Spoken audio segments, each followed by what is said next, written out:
9 de la mañana, 20 minutos. Nos metemos en otros temas de actualidad. EDUI 21 se reunió con el presidente de la República para plantearle que convoque a un acuerdo nacional educativo. ¿En qué consiste la propuesta? ¿Cómo se articularía? Bueno, de todo esto vamos a dialogar con Renato Perti, magíster en investigación educativa e integrante de EDUI 21. Bienvenido nuevamente a Arriba Gente. ¿Cómo anda? Muchas gracias por siempre darnos la oportunidad de agendar para nosotros el tema país, que es el tema de educación. Ustedes lo han hecho desde larga data.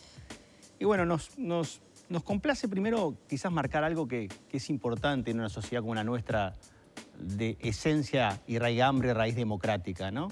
Que un presidente reciba EDUI 21 para dialogar, se tome su tiempo. No fue una reunión protocolar, fue una reunión donde pudimos en un espacio quizás de hasta 40, 45 minutos profundizar en diferentes formatos educativos, en diferentes propuestas educativas. Y en lo que tú bien decías, en la necesidad de acordar en educación, no por una cuestión simplemente del acuerdo en sí, sino porque cualquier transformación educativa que uno se plantee en cualquier país del mundo requiere 10, 15, 20 años y requiere diferentes administraciones que tengan la voluntad, la capacidad y el compromiso de efectivizarlo. Las políticas públicas requieren consenso, ¿no? Es una clave fundamental del éxito. Hasta ahora no se ha podido hacer un acuerdo, que no es la primera vez que ustedes lo plantean, ¿no? Un acuerdo nacional. ¿Por qué sí se podría hacer ahora? Yo creo que hay algunos... ¿Qué cambiaría para lograrlo? Es bien interesante lo que decís. Hay algunos indicios que pueden andar en esa línea. Uno es que de alguna manera el sistema político en su conjunto, yo ahí no diferencio gobierno, coalición y oposición, han manifestado la necesidad de transformar la educación, con diferentes gradientes, diferentes grados de involucramiento y compromiso, pero hay un escenario más proclive a transformar que a ajustar. Yo creo que eso es una realidad. En el mundo es así, para dar un ejemplo, ¿no? El secretario general de Naciones Unidas está llamando a todos los países del mundo a una cumbre en septiembre en Nueva York. El tema es transformación de la educación. ¿Por qué traigo colación eso? Porque una de las cosas que elegimos al señor presidente fue: cada país, para llegar a esa cumbre mundial, es una cumbre de Naciones Unidas donde el único tema es transformar la educación, no hay otro. Cada país va a tener que realizar una consulta nacional para ver qué plan de transformación va a plantearle a la comunidad internacional, todas reunidas en Nueva York en septiembre, para discutir esa propuesta. Nosotros le dijimos al señor presidente, quizás esta consulta que Uruguay va a tener que emprender, porque Uruguay es parte del sistema de Naciones Unidas y está comprometido a hacerlo naturalmente, puede ser un espacio que sea diferente a los formatos tradicionales de convocatoria. Una convocatoria más amplia, con diversidad de actores, no solo los actores políticos, sino también los actores sociales. Bueno, ahí yo creo que tiene que estar el sistema de partidos políticos, naturalmente, pero tienen que estar también las representaciones docentes, los educadores, la sociedad civil en su diversidad, la ciudadanía. Es decir, tratar de ampliar el espacio de participación y convocatoria para salir de esa lógica a veces de inmediata, ¿no? De inmediatismo, ¿no? Saco esto, este rédito para mí, este rédito para el otro. Pero eso, ¿cómo se baja a tierra? Bueno, nosotros Nosotros pensamos que el hecho de que se haga en el marco del sistema de Naciones Unidas, con la participación de organismos que en Uruguay tienen un altísimo prestigio para diferentes sectores sociales y políticos, UNICEF, con toda su atención a la niñez, UNESCO, con su enfoque en los derechos de la educación, le da garantías a los actores para que participen en un proceso de convocatoria donde ellos puedan expresarse y donde hubiera un acuerdo en términos de los principales trazados de una transformación educativa. Yo creo que lo sacamos de esa negociación donde se reúnen en una mesa solamente representantes de partidos políticos que pueden estar entre ellos de acuerdo, pero después cuando van a la interna, eso se diluye o se evapora. Pero ese camino no está trazado de alguna manera con este documento que elaboró, esta ruta que elaboró ya el gobierno. Y agrego una complejidad más, y que no cuenta con la anuencia de los sectores docentes, que no son una parte más, son una parte fundamental del consenso. Bueno, claro. Y digo algo más, ¿qué posibilidades actuales hay de lograr esos acuerdos cuando acabo de leer un titular de la situación que se da, por ejemplo, entre representantes de gobierno y gremios de la educación, donde estuvieron meses analizando, estudiando, investigando faltas irregulares de profesores o no, y se evalúa llevar a la justicia y los profesores afirman de que eso es una persecución sindical y política? ¿Es posible todo Yo creo que esto? lo que pasa es que resumiste una cantidad de puntos bien interesantes y darnos un par de minutos para contestar cada uno. Para complejo, es un rompecabezas, Germán. Claro.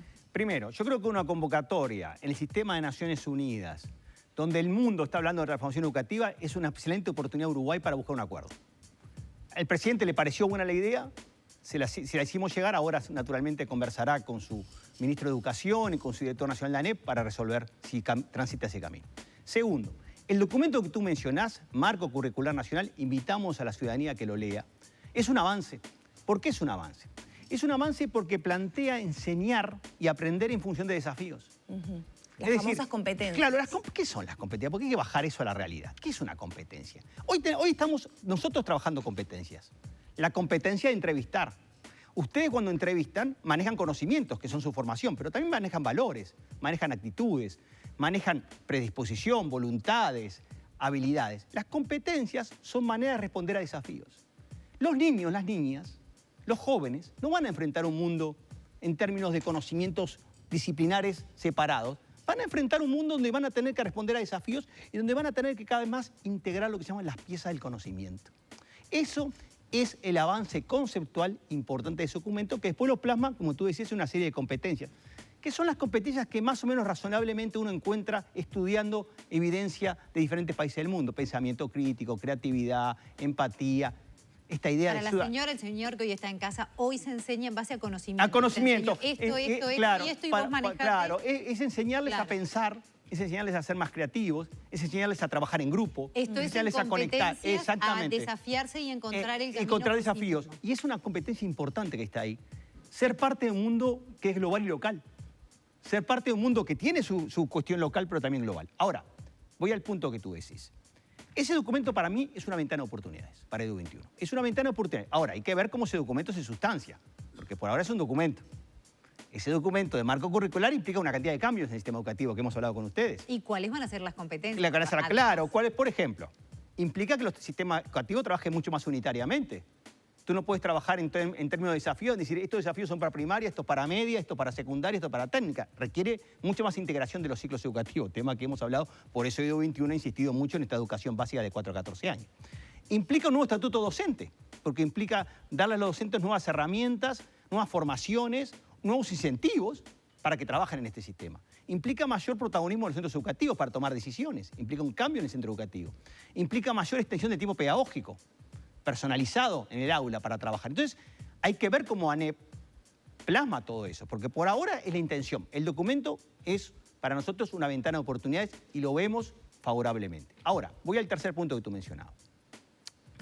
La crispación no conduce a nada.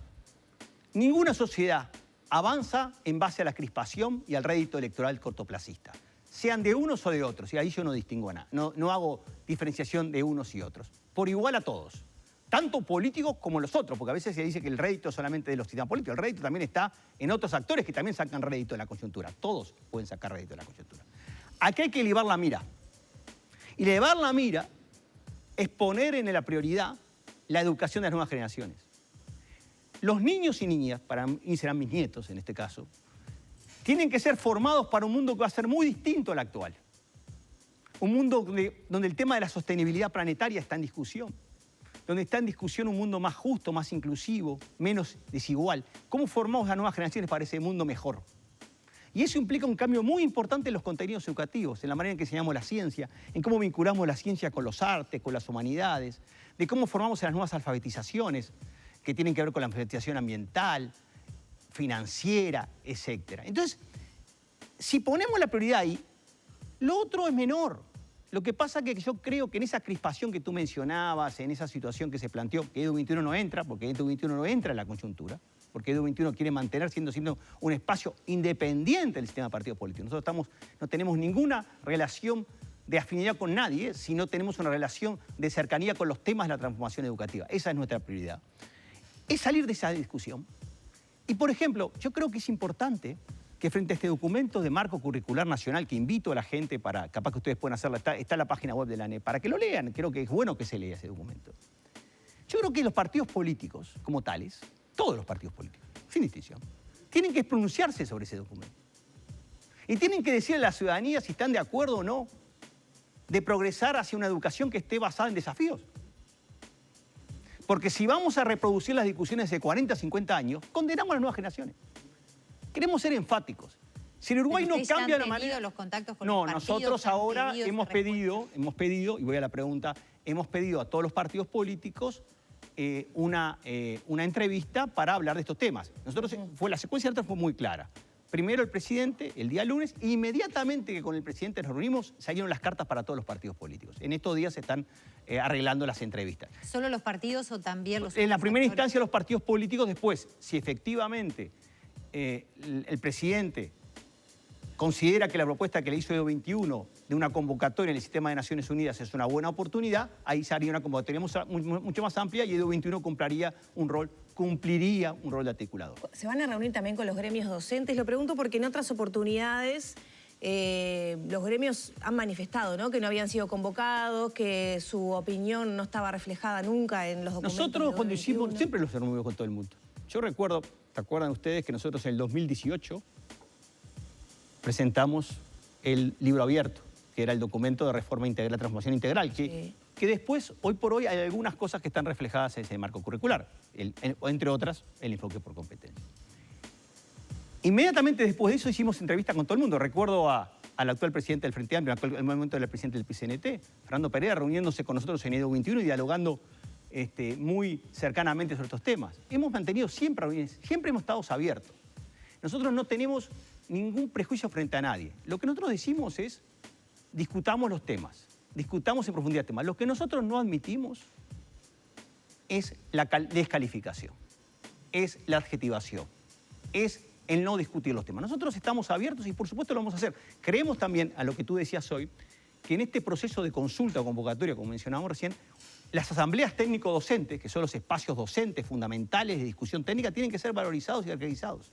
Tienen que ser los espacios donde se discutan estos temas, donde se vea realmente qué significan estos enfoques nuevos, qué significan en el mundo. Cuando uno dice Finlandia y vienen y dicen Finlandia tiene esa educación, pero caramba, Finlandia hace años que tiene un enfoque por competencias. Hace años que Finlandia forma en competencias para estilo de vida saludables, sostenibles. Hace años que lo hace. Pero convengamos que es un cambio muy grande para lo que sería la educación nacional. Totalmente. Enorme. Un cambio radical. Exacto. Justamente pensando en esa implementación, Sí. de que todo esto surtiera efecto, uno dice, ¿y cómo? ¿Por dónde se empieza? Porque es un trabajo que va a la raíz. Se empieza, es una excelente pregunta, se empieza por hacer que lo que hoy está separado trabaje unitariamente.